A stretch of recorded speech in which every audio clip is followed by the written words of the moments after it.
Hi hello welcome to Andhra Prabha. This is Tejaswi.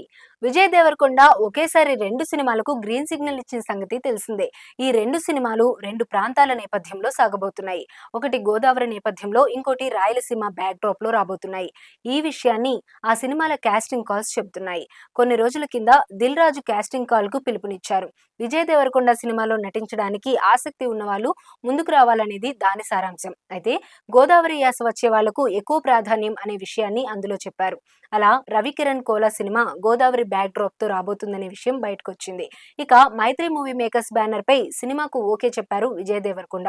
Rahul Sankrityan దర్శకత్వంలో రాబోతున్న ఈ సినిమాకు రాయలసీమను నేపథ్యంగా తీసుకున్నారు. ఈ విషయం కూడా కాస్టింగ్ కాల్ ద్వారానే తెలిసింది. విజయ్ దేవరకొండ రాహుల్ సంకృత్యాన్ సినిమా మొత్తం సీమలోనే ఉంటుందని మేకర్స్ స్పష్టం చేశారు. తెలంగాణ యాసలో విజయ్ దేవరకొండ చాలా బాగా డైలాగ్స్ చెప్తారు. త్వరలో రానున్న ఈ రెండు సినిమాల్లో విజయ్ గోదావరి యాస, సీమ యాసలో మాట్లాడబోతున్నారు.